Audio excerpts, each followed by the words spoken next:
Dito sa aklat po ng mga ngaral, handa na po ba tayong makinig ng salita ng Diyos? Okay po, diretso po tayo sa message po ng Panginoon sa umaga na ito. Okay? Now, yung title po natin ngayon ay the final message, Fear God. No? Fear God. The final message, Fear God. Mamuhay ng may takot sa Diyos. No? Praise God kasi nakatapos tayo ng isang aklat sa Bible, mga ngaral. Bagamat hindi natin chapter by chapter, pero nakita natin yung pinakamensahe ng aklat po.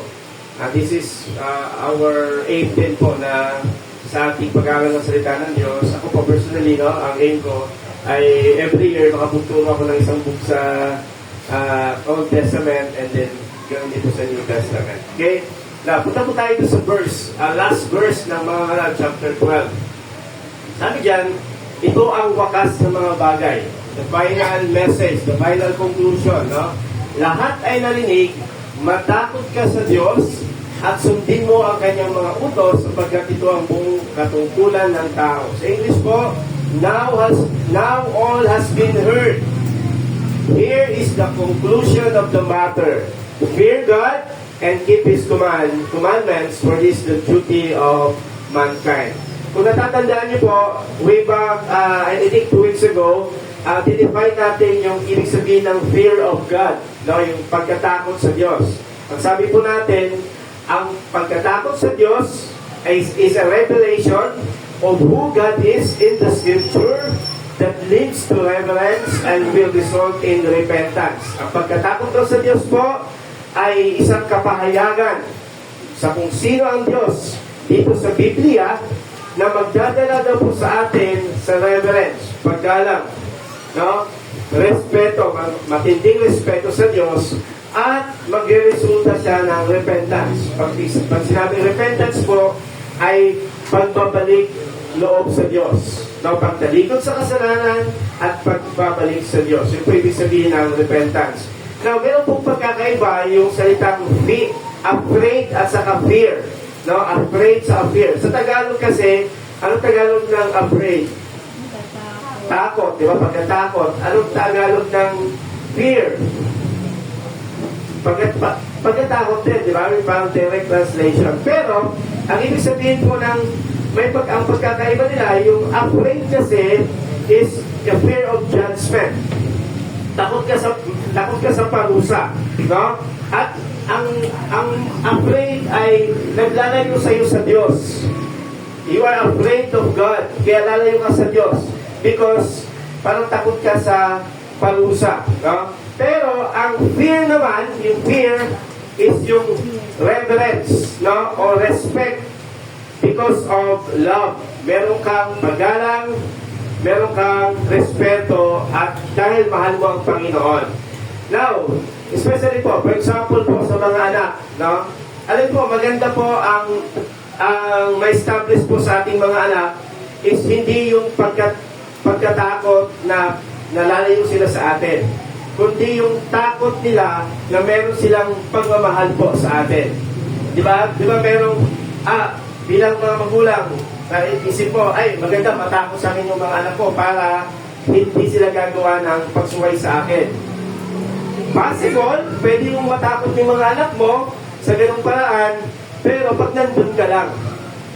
Pero pag wala ka na, posible na suwayin ka nila. Pero yung takot na merong paggalang dahil mahal ka niya, dapat ito yung ma-establish ng mga anak, ma-establish ng mga magulang sa mga anak. Kasi kahit wala ka, meron silang paggalang sa iyo dahil mahal ka nila. Di ba? At kahit wala ka, susundin nila yung utos mo. Okay? Kasi hindi sila takot sa iyo dahil sa parusa mo lang. Kasi pag ang parusa kasi, di ba napaparusa ng tao pag nahuhuli. Di ba? Pag nahuhuli. Pero pag hindi nahuli, ligtas ka sa parusa. Pero ang pagkatakot na mayroong paggalang po is susundin mo yung magulang mo dahil mahal mo sila. Amen?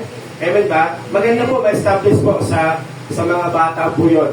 Yung pagkatakot na mayroong paggalang dahil sa pagmamahal. Kaya hindi yung matakot sila dahil paparusahan mo lang sila, papanuin mo or dahil sa consequences lang. Matakot sila dahil gusto nila kayong sundin. Okay? Now, alam niyo po, maraming tao, mahal ang Diyos. Pero hindi lahat ng tao may takot sa Diyos. Okay? Tandaan niyo po mabuti yun. No? Maraming, even kahit po sa ating mga Christian, sometimes we say we love God, but para bang minsan hindi tayo takot na hindi tayo takot sa Diyos, wala tayong paggalang sa Panginoon. That's why it's very important po na ma-establish mo sa atin itong fear of God, reverence of God, respect.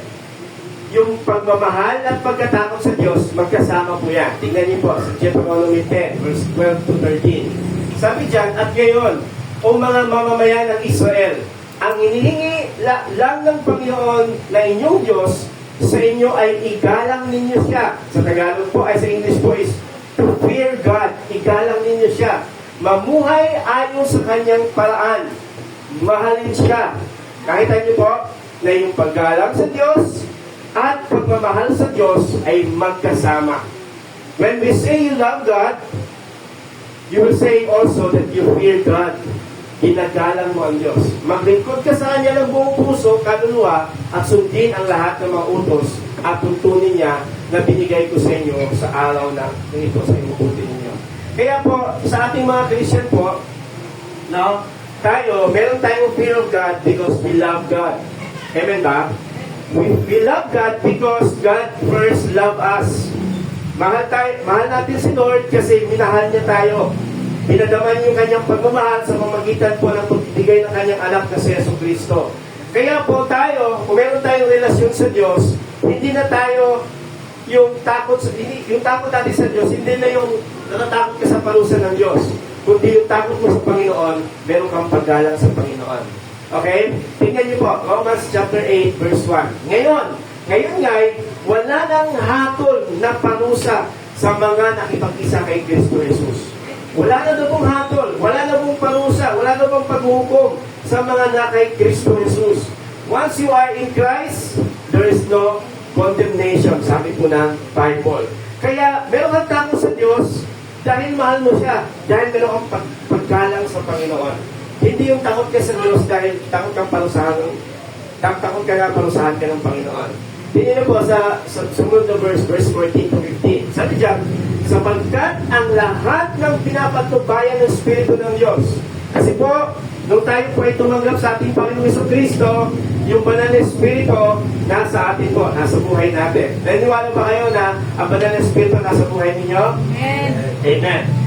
And then, pinapatubayan tayo ng Espiritu ng Diyos ay mga anak ng Diyos. Ang mga pinapatubayan doon ng Espiritu ng Diyos ay anak ng Diyos. Sapagkat hindi kayo tumanggap ng Espiritu ng pagkaalipin upang muli kayong matakot. Okay? Kasi, pag alipin, okay, yung takot kasi ng alipin, hindi siya relational. Yung takot ng alipin between boss and slave. Kaya, sinusunod ng alipin yung kanyang boss dahil lang sa obligation. Hindi siya relational. Pero sabi diyan, tumanggap kayo ng espiritu ng pagkukup. Adoption. Ibig sabihin po, sa pag-aaral po ng Biblia, yung adoption, tayo po ay tinuring ng Diyos na kanyang mga anak. No? Pinabilang tayo ng mga anak ng Panginoon. Okay? Bilang mga anak, so makita nito ay tumatawag tayo sa Diyos ng Abba, Father. Okay? Papa, no? Sa ating translation ngayon, yung Abba Father is yung Papa. Merong word of endearment, malapitang relasyon sa Diyos. Ibig sabihin, yung relasyon natin sa Diyos ay hindi na siya pinapasunod ng yung parang takot niya sa judgment ng Diyos. Kundi yung ating relasyon sa Diyos is because of our personal loving relationship with the Lord. Okay po? Naintindihan niyo po ba? Para ma-establish po sa atin yung pagkatakot sa Panginoon. Paggalang sa Diyos. Naintindihan niyo po? Nandiyan pa ba kayo? Okay. Kaya, now, anong magandang bagay dito pag meron tayong pagkatakot sa Diyos? Meron tayong paggalang sa Panginoon. Alam niyo po, napakadaming blessing if we have the fear of the Lord. Tingnan niyo po, maraming blessing. Ano lang po, 8 lang itong nalista ko. Pero, napakadaming blessing po yung fear of God. Number 1 po, number 1 is yung fear of the Lord keep us from sin. No? The fear of the Lord keep us from sin. Makinig kayo mabuti dito mga kapatid. Actually, marami yan. Hindi ko naman isa-isahin po yan. No? Pero gusto ko lang i-emphasize yung number 1. No, the fear of the Lord keep us from sin. Ang isang Christian po, hindi siya gumagawa ng kasalanan dahil takot siya sa parusa ng Diyos.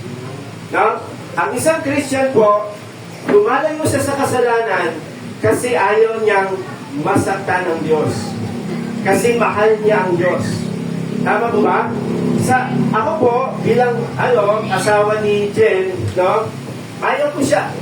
Ayaw kong gumawa ng kasalanan against sa kanya, hindi dahil takot ako sa parusa, no? Kundi dahil ayaw ko siyang masaktan. No? Dahil mahal ko yung asawa ko. Tama po ba sa mga lalaki, di ba?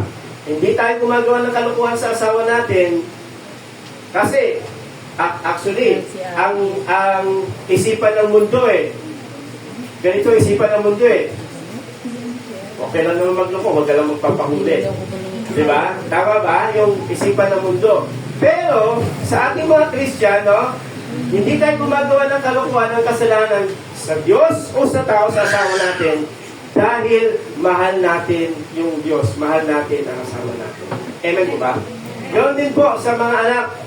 Di ba? Kung meron tayong paggalang, pagkatakot sa Diyos, hindi tayo gagawa ng kasalanan. Dahil, mahal natin ang Diyos. Number 2, fear of the Lord brings wisdom. Pagkatakot daw sa Diyos, pag-alang sa Diyos, ay nagbibigay ng karunungan. The fear of the Lord provides abundant life. Why? Because meron kang pag-alang sa Diyos, sinusunod mo ang Panginoon, kaya naman sa pagsunod mo, ipagpapalain ka ng ating Panginoon. Napakaganda po itong the fear of the Lord. The fear of the Lord produces purity. No? Purity. Kalinisan, kabanalan. The fear of the Lord creates biblical courage. Ang sabi kasi dyan sa John chapter 12, huwag kang matakot sa tao, mas matakot ka sa Diyos. Masundin mo ang Diyos kaysa sa tao. Number 7, the fear of the Lord brings contentment and satisfaction. Psalms 34 verse 9, those who fear the Lord will lack nothing. Hindi na po magkukulang ang merong pagkatakot at paggalang sa ating Panginoon. The fear of the Lord leads to greater intimacy with God. Psalms 25 verse 14. No, ang ganda lang, no? Kaya pala, naintindihan ko si Solomon. Sinabi niya dito sa mga chapter 12 verse 13. Ito yung pinaka-conclusion ng buhay ng tao. Matakot ka sa Diyos. Galangin mo ang Diyos dahil mahal mo ang Panginoon. Now, I understand Solomon. No? Kaya po, di ba? Sabi natin, si Solomon, nagsimula siya ng maganda. Later on, tumalikod siya sa Diyos.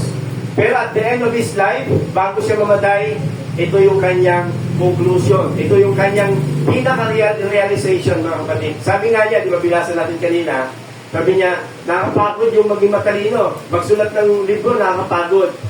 Pero mga kapatid, ang pinakatandaan niyo lang, para bang siya sabi niya, Solomon, para siya sabi niya na, ang pagod itong ginagawa ko, ang dami ko sinasabi sa inyo. Ito lang pinaka-take away nyo sa sinulat ko dito sa mga ngaral. Kung meron kayong maiuwing mensahe sa akin, dito sa aklat na to, sinasabi ni Solomon, matakot ka sa Diyos. Igahalan mo ang Panginoon. Why? Kasi mahal mo siya. And later on po, ang provision nun, i-bless ka ng Panginoon. Amen? Amen po ba? Kaya, now all has been heard, here's the conclusion of the matter, fear God and keep His commandments. Now, pinabasa mo natin kanina yung Ecclesiastes chapter 9, 7 hanggang 12, 1 to 14. Gusto ko lang pong i-discuss sa inyo ng mabilisan po. Ano ba yung itsura? Ano ba yung paano ba natin isa pamuhay itong pagkatakot sa ating Panginoon? Okay? Ang number one po, para natin ilalakad itong paggalang sa Diyos, number one po is rejoice in life. No? Rejoice in life. Magsaya ka daw sa buhay. Ang ganda lang. Kasi matakot ka sa Diyos, igalang mo si Lord. And then sabi niya, rejoice in life. Ibig sabihin mga kapatid, mga church, no? Si Lord po, gusto niya na tayo i-enjoy natin ang buhay natin dito sa mundo. Tama? Di ba parang yung bang matakot ka, tapos i-enjoy mo? Di ba pag takot ka, is parang hindi mo ma-enjoy, pero sinabi nga natin kanina, yung pagkatakot ay pagmamahal, paggalang sa Diyos. Mga kapatid, naniniwala ba kayo na ang Diyos po is after for your enjoyment? Amen?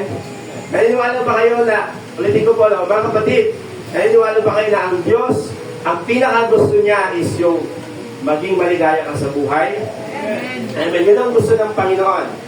11:7-8. Sabi dyan, ang liwanag ay mainam at maganda sa mga mata ng namasdan ng araw. Sapagkat kung ano ang tao ay mabuhay ng maraming taon, magalak siya sa lahat ng iyon. No? Magalak siya sa lahat ng iyon. Ngunit alalahanin niya ang mga araw ng kadiliman ay magiging marami, lahat ng dumarating ay walang kabuluhan. Sabi lang ng Bible sa atin, ang liwanag daw mainam. Anong picture niyan? Sabi niya, life is sweet.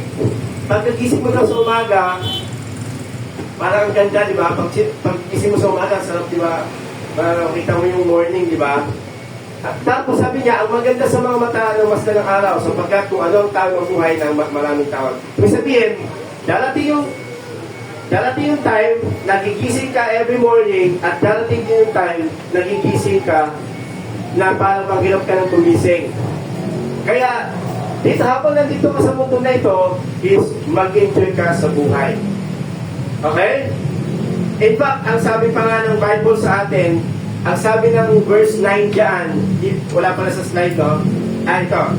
Ang sabi dyan, sabi ng verse 9, ikaw ay magalak o binata sa iyong kabataan at pasahihin ka sa iyong puso sa mga araw ng iyong kabataan. Ngunit alam mo na dahil sa lahat ng mga bagay na ito ay dadaling ka ng Diyos sa paghukom. Sabi ng Bible, magalak ka, rejoice in the Lord, especially kung ikaw ay kabataan. Actually, last Friday po, ay pinag-alala po namin ito sa youth, no, na habang bata ka pa, i-enjoy mo ang buhay mo. Okay? Habang bata ka pa, enjoy mo ang buhay mo. Last time nga, sinare ko sa mga youth, no, sabi, maximize your youth. Ang ironic lang, no, kasi si Solomon, nagbigay siya ng special message sa mga kabataan, no? Sabi niya, mga kabataan, enjoy mo yung buhay mo. Kung baga sabi niya, kung ako babalik sa kabataan ko, i-enjoy ko ang buhay ko. Sabi niya, maximize your youth. Youth, enjoy your life to learn, to love, and to love. Habang meron kayong pagkakataon, mahaba pa yung oras nyo, mag-aral kayo, no? Learn a new skill. Ito po, practical lang po, no? Especially sa mga bata ngayon, okay naman po ang academic excellence. Okay po yung academic excellence. Pero, habang bata kayo, mag-aral kayo ng mga skill. Mga skill. Kasi pagdating nyo sa trabaho, hahanapan kayo ng academic excellence, pero masahanapan kayo ng skill. No? Ng kakayanan. Kaya habang okay lang naman maglaro po. Pero ilaan yung sarili nyo diyan. Mag-aral kayo ng mga computer skill. Yun ang hinahanap ngayon. Maraming mga kitaan ngayon sa mga skill ngayon. Okay? Kahit po hindi lang computer skill, kundi ibang mga bagay, ilaan nyo po yung sarili nyo. And magsaya kayo. No? Alam nyo, ganito ang Diyos. Makinig kayo mabuti mga kapatid, no? Ang Bible, hindi siya nakapokus sa bawal. Ang Bible po ay nakapokus siya, gawin mo to para maging masaya ka. Ganon ang Diyos.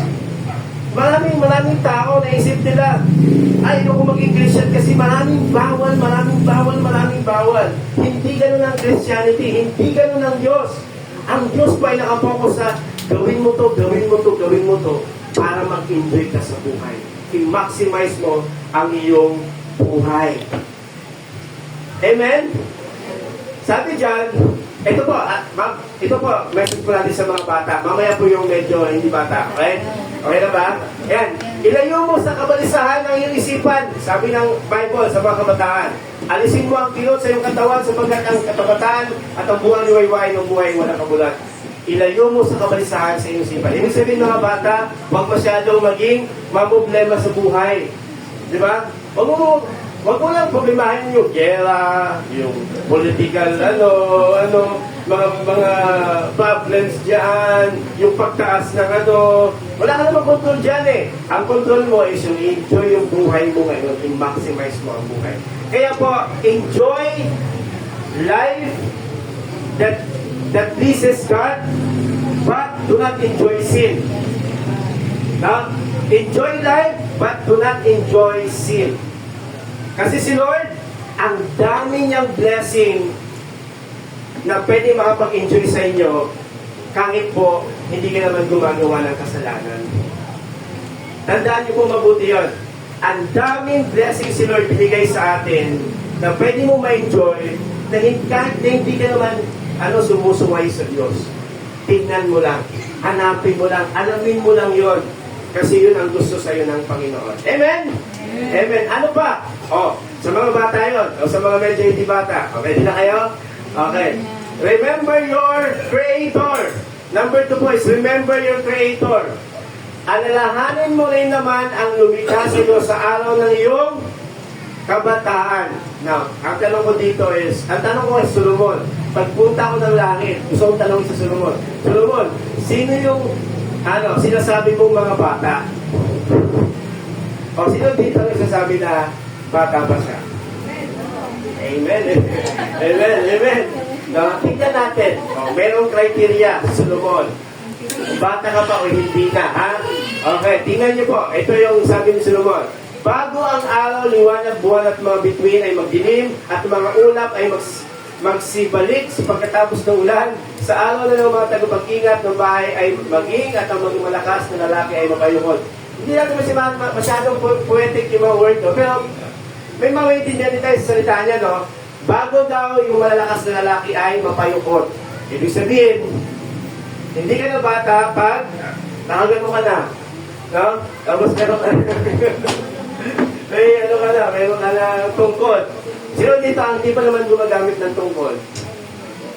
Bata ka pa. Bata pa po kayo, okay? Sabihin mo sa katabi mo, bata ka pa. Okay, yan. Yan, okay. Sabi dyan, at ang pintuan sa mga lansangan ay sasaran kapag ang tulog ng... Ito pa, no? Ito na yung senyales na hindi ka na bata. At ang isang tao ay babangon sa huni ng ibon. Ano yung sabihin? Ang isang tao daw ay babangon sa huni ng ibon. Alam niyo po, pag matanda ka na, maaga ka nang nagigising. Yung bang wala pang ingay, ang naririnig mo pa lang is yung huni ng ibon. Diba? Kaya siyempre, may pasok naman yung mga kabataan, no? Pero huwag yung masyadong paganda ng mga kabataan na ang tagal tuwising, no? Kasi talaga ang mga bata, mahaba talaga matulog. Pero pag matanda ka na, kahit hindi mo matulog, hindi ka na makakatulog. No? Kaya ang una mong nakasalamuha sa umaga, dahil ikaw ang pinakauna ng gising is yung mga ibon. Sino dito nakakarinig ng pag umaga? Sino yung Mama niya? Ako po, nakakarinig na ako. Sabi, parang may pasok kasi kailangan mo biligin ng maaga. No? Sa ibig sabihin lang si Lomo, no? Yung mga taong hindi na bata is yung mga talagang, yung mga konti na lang tulog, mas maaga sa mga nagigising. Okay? And then, sabi dyan, at ang mga pintuan sa mga langsangan ay sasarahan kapag ang mga tulog sa paggiling ay mahina at isang tao ay babangon sa huni ng ibon. Yan. Tapos sabi niya sa verse 5, sila man ay matatakot sa mataas at mga kakilakilabot ay nasa daan. Sino dito ang takot na umakyat sa matataas na lugar? Ayan, sinyalis na po yan. Okay? And then sabi dyan, at ang puno ng almendro ay namumulaklak. Ano yung puno ng almendro? Ano yung pag ang puno ng almendro ay namumulaklak po, ibig sabihin, puti na yung puno. Pero sa translation kasi natin kanina, binanggit na, dinirekta na, no? Habang daw hindi pa maputi ang inyong mga buhok. Yan tutukoy ni Solomon. Pag hindi pa nagputi yung buhok mo, bata ka pa. No, hindi ka pa matanda, no? Okay, may ginukulayan kasi natin dito. Okay, and then, sabi dyan, at ang pintua, ay, parang pulutulit na. Ayan. Kaya, yun po, no? Kasi sabi ng Bible po sa atin na, remember the Lord, your Creator, while you are still young. No? Habang malakas ka pa. Habang may pagkakataon ka pa na gawin ang gusto mo. Tama? O lahat tayo dito, agree tayo na bata pa tayo, alalahanin natin ang Diyos. Paglingkuran natin ang Panginoon.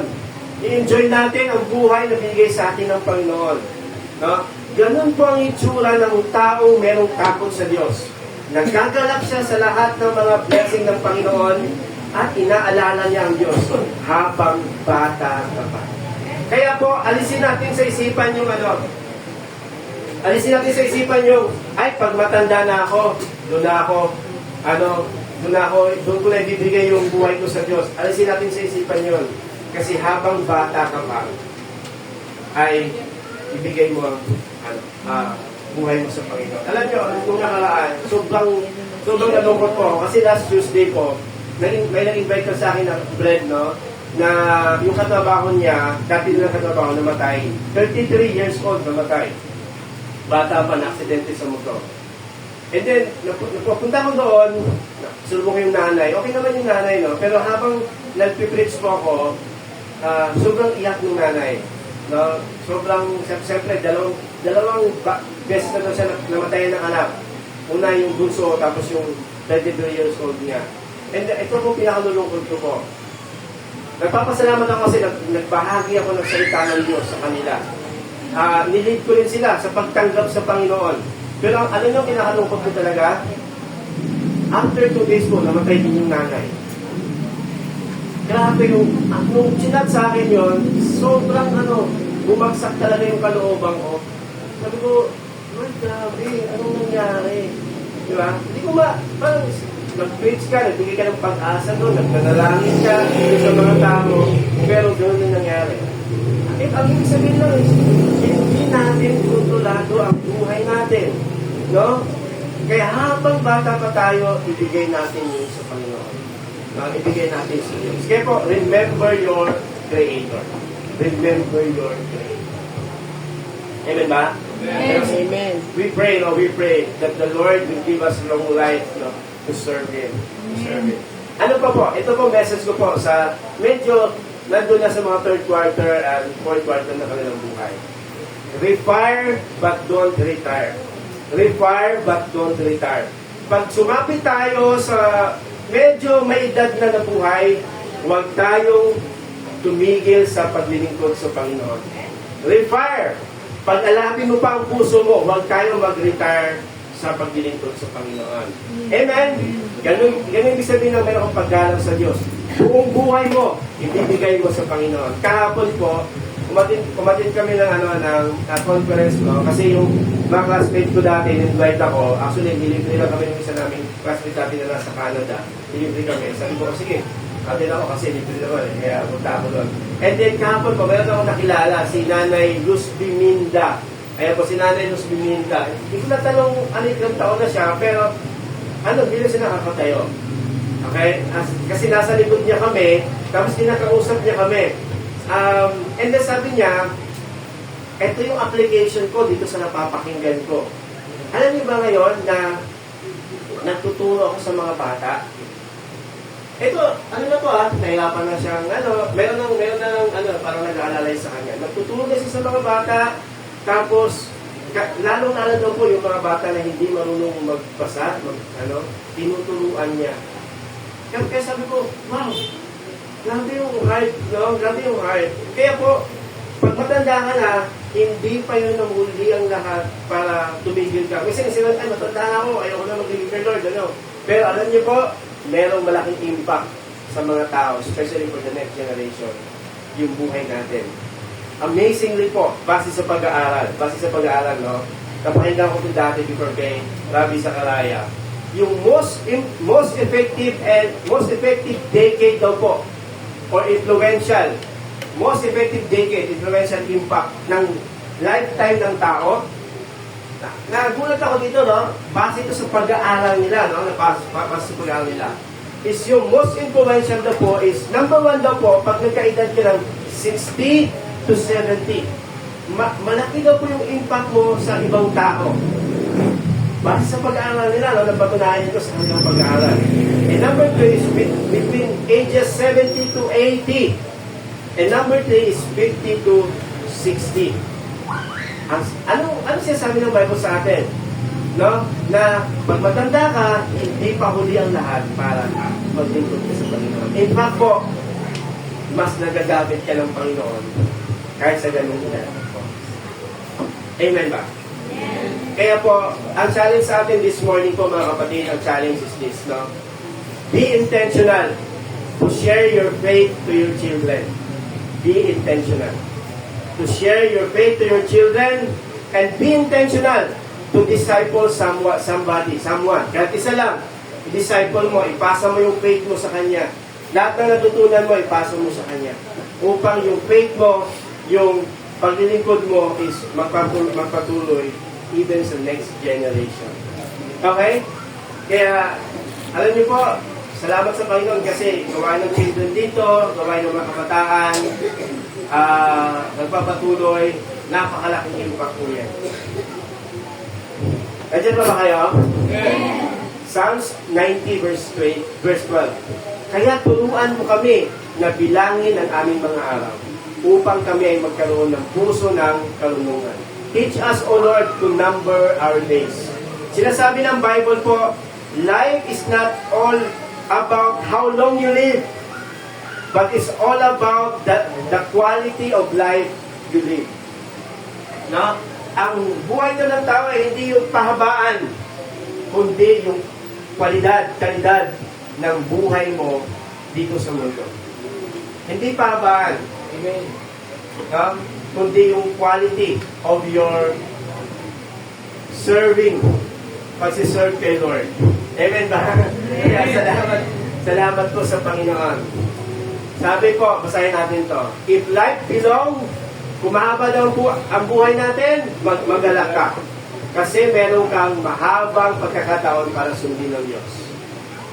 If short, why should I be sad? To soar to endless days. Kung maikli lang, bakit ka malulungkot? Eh, walang hanggan ang buhay pag nasa piling ka ng Panginoon. Amen? Palapakan po natin si Lord. Kaya lastly po, balikan natin yung verse na to, no? Fear God and keep His commandments, for this is the duty of all mankind. Alam niyo po, sa Hebrew Bible, sa Hebrew word po, wala yung salitang duty. No? Yung salitang duty, wala yan. Kung titingnan niyo po sa internet po, I check also, no? Wala salitang duty. Ang pinaka-translation yan is ganito, no? Ang buhay, for this, fear God and keep His commandments, for this is all man. Ito yung na yung kabuuan ng buhay ng tao. To fear God. To fear God. To fear God. No? To be amazed of His goodness, His wondrous work. No? To love Him, to serve Him, to obey Him. Yung bang napaka-taas ng paggalang at pagkamangha mo sa Diyos. Yun ang totoong kabuuan ng buhay dito sa mundo. Kaya maraming salamat po sa binigay sa atin ng Diyos na buhay. Enjoy natin ito. Ibigay natin sa Panginoon. Rejoice in the Lord. Remember your Creator. And don't retire, but always prepare your heart to serve God. Amen? Tayong lahat po ay tumayo at awitin natin itong kanta na to bilang ating pagtugon po dito sa ating pag-aaral sa Marangaral. Awitin natin to, yung awit na to. Let us sing this song.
Meron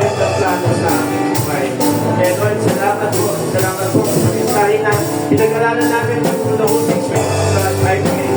Lord, ito may galing sa buhay natin. That we have one life to enjoy.